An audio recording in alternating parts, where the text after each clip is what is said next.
Good morning, everybody. In this video, we're going to take a detailed look at this CarPlay screen. This is the Topexplore 9.26-inch CarPlay screen from Amazon. At the time of recording, it is $90. And if you've already been following my channel, you know that a lot of my content is focused around my 2020 Jeep Gladiator. Well, the Gladiator already has a built-in screen, but I just got a 2015 Rubicon that does not. In the past, if I'd get a vehicle that doesn't have a built-in screen, I'd typically go to Best Buy and have them install an in-dash screen system. But I decided this time, why don't we try a less expensive alternative? This product was provided to me in exchange for this video, but I can assure you that everything and anything I say in this video is 100% my honest opinion. We're going to do an unboxing, an install, and then I'm going to share my honest feedback after using it for a few weeks. If there's anything that you want to know that I miss, please leave a comment below and I will do my best to answer. Let's start with the unboxing. Here's a quick unboxing so you can see exactly what comes inside the box. Included in the box, of course, we've got the 9.26-inch screen itself. And it looks like on the bottom is a stand with adhesive, and the dash cam is attached on the back of the screen.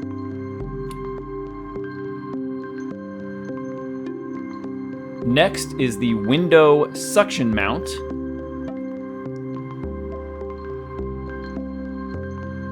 Then we've got our power cord, which is super long. That will plug into the 12 volt.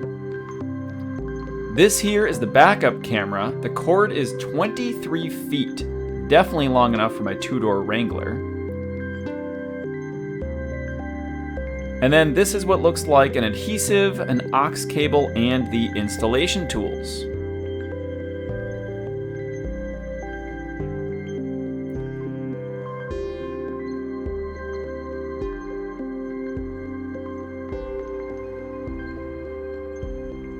Let's get this thing installed. I'm going to try not to get too in-depth with the install, but the first thing I wanted to do was determine if I was going to use the suction mount or the dash mount that came on it. It looked to me like in my case it would work best with the window suction mount. So next I mounted the suction cup to the window and removed the screws from the stand that came on it so I could attach the window mount instead. I wanted to wait a little bit before I put the screen on the window mount to give it more time to adhere, so the next thing I did was try to figure out how to install the backup camera. This was definitely the hardest part of the installation process. The instructions said that I need to attach the red wire to the reverse wire on the car. That way the camera will know when I'm in reverse. I have absolutely no idea how to do this, so I googled it and here's what I came up with. I ended up switching the install to the driver's side so I could easily attach the camera to the license plate. In my initial attempt, it turns out I screwed up and I actually attached it to the brake light and not the reverse light. When I tested it, the backup camera would come on when I hit the brakes. Not what you want.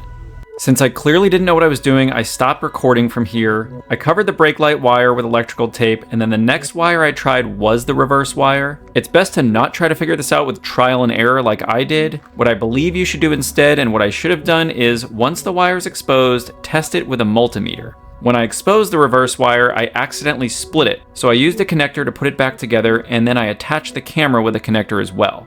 After that, it worked.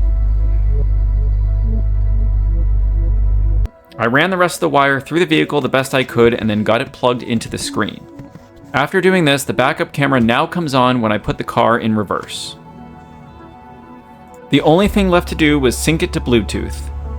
I believe the way it works is I had to connect the CarPlay screen to the Bluetooth of the car and to the Bluetooth of my phone and make sure my phone is also connected to the Bluetooth of the car. It's like a little love triangle. Whatever the process is, it worked. The CarPlay screen shows my phone's Android Auto, and the audio from my phone plays through the vehicle's speakers. Here we are 2 weeks later. Let's see how long it takes for Android Auto to automatically connect once I start the car.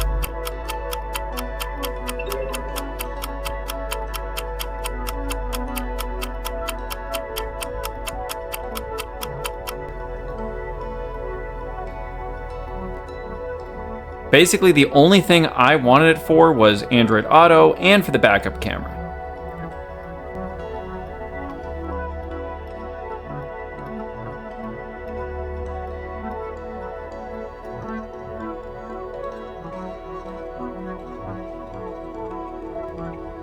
And and then I'll just show you a little bit of the screen. It's got a bunch of stuff in settings, which I really haven't messed with much.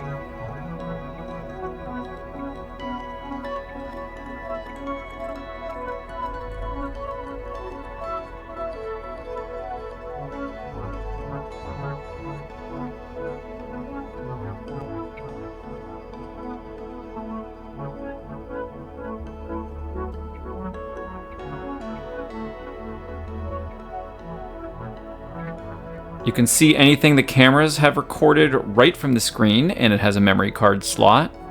Let me just go ahead and give you some of my thoughts. Today is Thursday, October 9th, and I got this installed just under 3 weeks ago. I got this Jeep to be my daily driver, and I really love having Android Auto. Like I mentioned in the intro, I love having an in-dash screen just like I have in the Gladiator. In my prior daily driver, my Miata, I had Best Buy install an aftermarket Pioneer screen. Typically, that whole process costs no less than about $400. The screens themselves usually start around $200 to $300, but then you gotta pay for a wiring harness, steering wheel controls if applicable, and a backup camera if you want one. I'm guessing if I did all this through Best Buy for this Jeep, it would have cost me around $500. Even though I got this for free, based on my first 3 weeks with it, it's a no-brainer to go this route instead. Again, this thing is $90 plus tax. Would I prefer to have something mounted in the dash? Yeah, I would. It would look a little bit nicer. I wouldn't have these wires running down. I'd still have access to my 12-volt port, and it does stick up a little bit blocking the view. But for $90, this does literally everything one of those screens would do for about $400 less, and with a bigger screen.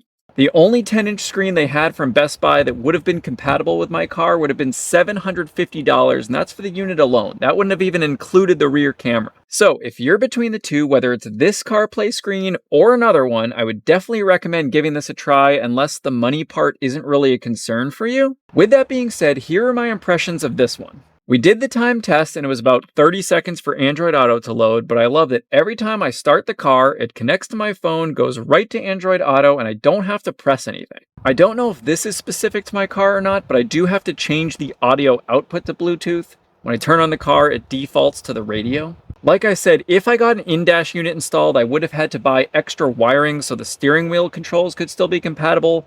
With this unit, the steering wheel controls are still compatible and I didn't have to do anything extra. On the side of the unit, there is an aux cord if you wanted to plug in. I just use Spotify via Bluetooth, so I'll probably never use that. I haven't even mentioned this yet, but with this unit, Android Auto is fully wireless, which in my Gladiator, it is not.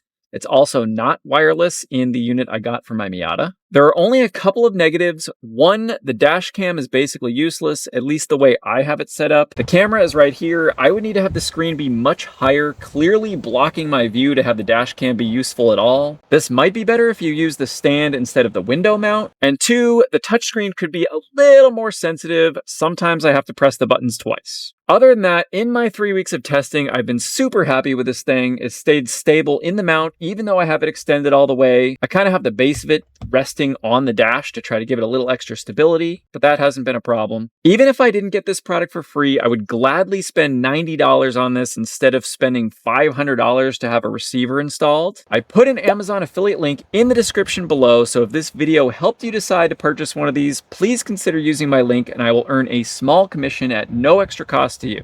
Again, if you have any questions, please leave a comment below. If you found this video helpful, hit that like button and consider subscribing to my channel. It means a lot to me. That's it for now. Thanks for watching. See you next time.